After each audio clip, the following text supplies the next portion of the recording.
Welcome, Earth Stands. You're listening to the Kyle and Karen Show.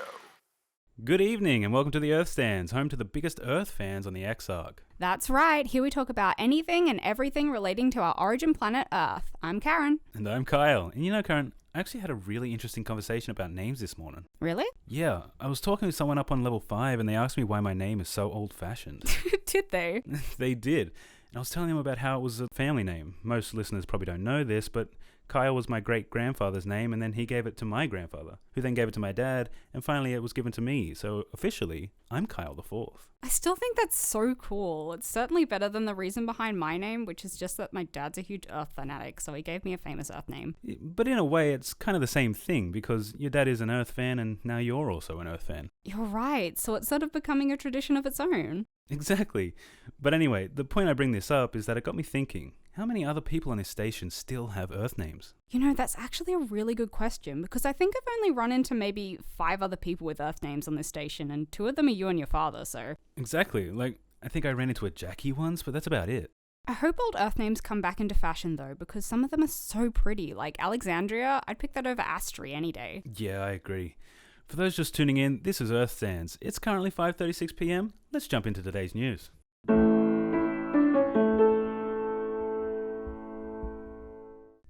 Good evening, this is Earthstand News. Scientists are excited as they continue to communicate with the aliens on the planet below. Expert Salazar says that they are still learning their language, but the recordings we have received seem to be peaceful. Salazar was kind enough to share their latest message received from the aliens.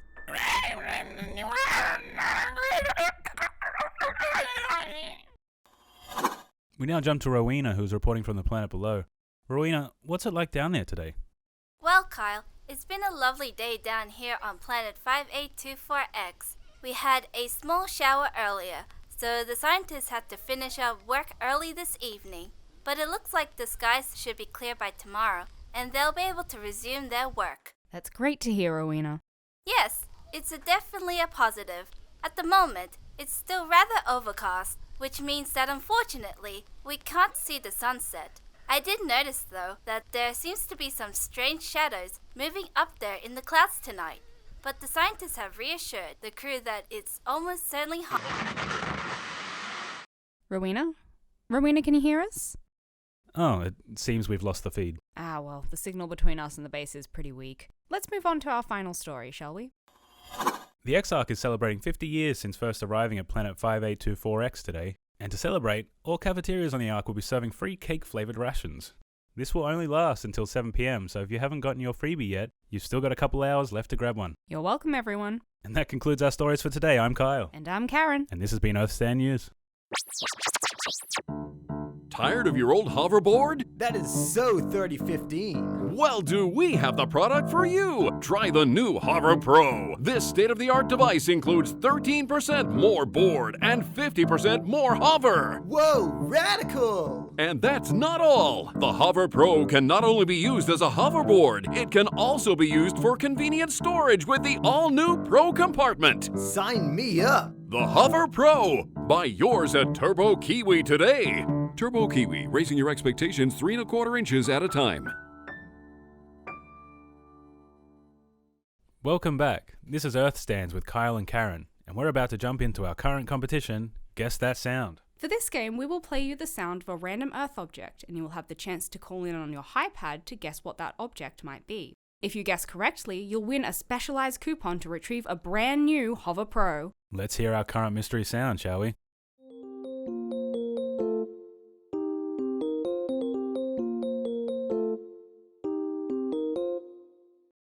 All right, we've got our first caller on the line now. How are you this evening? Hi, I'm doing great, thanks. And what's your name? Astri. Astri. Lovely. Astri, what do you think our mystery sound is? That was the first iteration of our national anthem, wasn't it?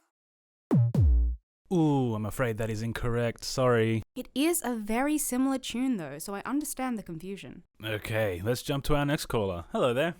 Hello, What's your name? Val Honda. Glad to have you on the show, Val Honda. Now, what's your guess for our mystery sound? Is it the ancient Apple ringtone, the precursor to Kiwi? That is correct. Congratulations, Val Honda. You've just won a Hover Pro. Wow, thanks. And you're right, Apple was actually the predecessor to Turbo Kiwi. So there's a little fun fact to impress your friends with, listeners. I bet their products didn't hover though. Now, Valhonda, because you've guessed correctly, you have the option to play our bonus round and double your winnings. However, if you choose to play and get it wrong, you will lose what you currently have. So what's the verdict? Are you going to take the risk? I think I'll give it a shot, yeah. Great, let's hear our bonus round sound.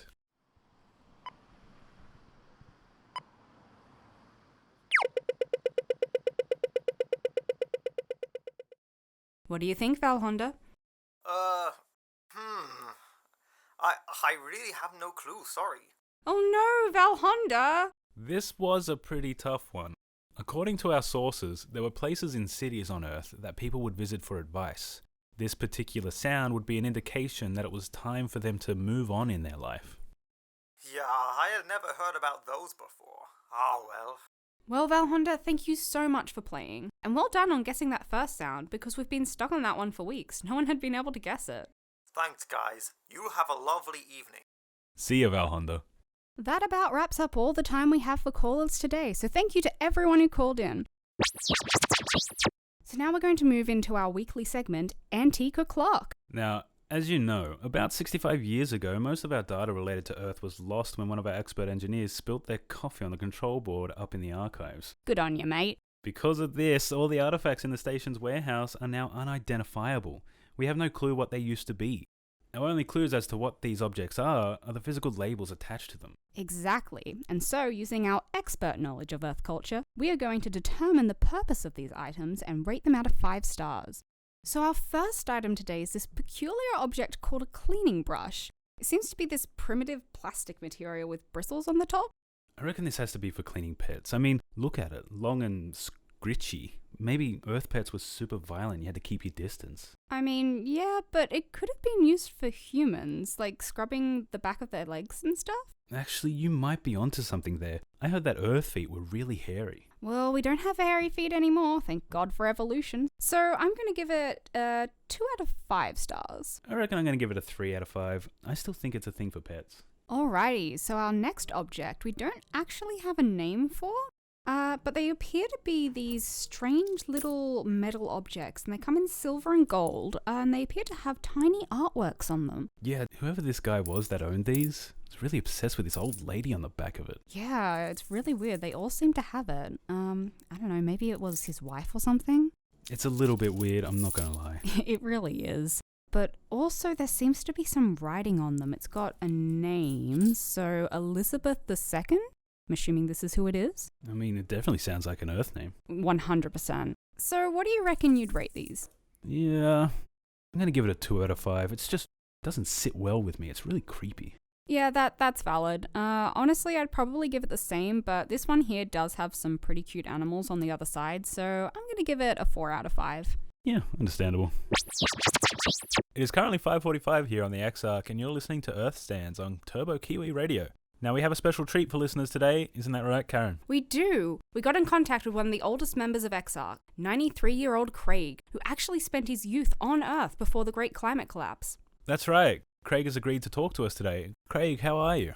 I'm doing quite well, thank you, Kyle. We're excited to have you on the show, Craig. Tell us, what was it like living on Earth? Well, it certainly was a lot brighter. I miss the sun on my skin and the open air, but the X Ark isn't too bad, I suppose. Though I will be a lot happier once we're allowed to visit the planet's surface. Now, obviously on the planet below us, the sky is orange, but is it true that the sky back on Earth was actually pink? Pink? Well, that's certainly a new one. No, the sky was actually grey, but we were told in school that once upon a time it was blue. Really? That's so interesting. Yes, I saw some photos once. It was very beautiful. And where on Earth was it that you lived? The island of London, just off the coast of Europe. My mother used to talk about what Earth was like when she was little, though, and apparently our island was part of a bigger one called the United Kingdom.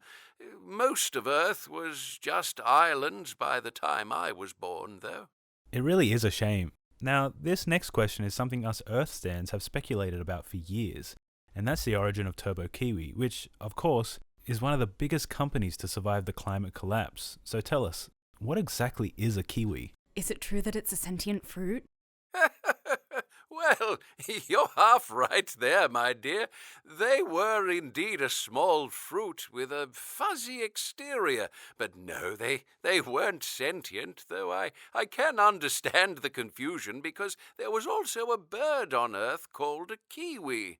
Ah, I see. That makes so much more sense. And they were both from the place we have down in our records as Middle Earth, correct? I'll be honest with you, my boy, I wouldn't know. I was still quite young when I left Earth. Guess that one will forever remain a mystery. Well, thank you so much for taking time out of your evening to talk to us, Craig. It's been very insightful. You're most welcome, my dear. Now then, how do I turn this thing off? Oh yes. Oh, good so. Are you an Earth fanatic? Then you have to try our authentic macaroons. These delectable treats are a delicacy straight from Earth. Try traditional dishes such as hazelnut and soy sauce, chalk and cheese, and chocolate fish. Order yours through Durian Express today and have your realistic macaroons delivered to your pod. This ad is sponsored by Turbo Kiwi. Turbo Kiwi, raising your expectations by 3 1/4 inches at a time. We now pause for our regularly scheduled music break, and today we have a special treat for our listeners. That's right. I actually haven't heard this yet, so I'm very excited to listen. Same here, Karen. So, without further ado, I present to you the national anthem of the Earth country, Africa.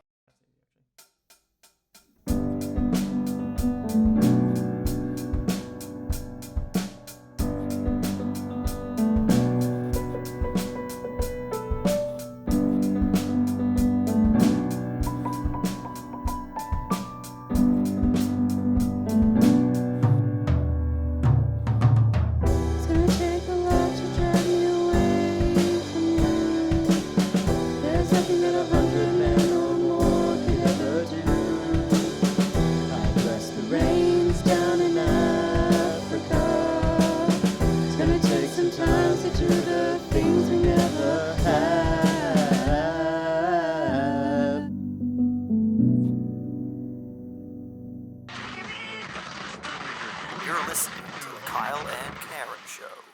Welcome back. You're listening to Earth Stands, and that was the national anthem of Africa, played by our wonderful band, the Titanium Heads. Truly moving. Now, we're going to...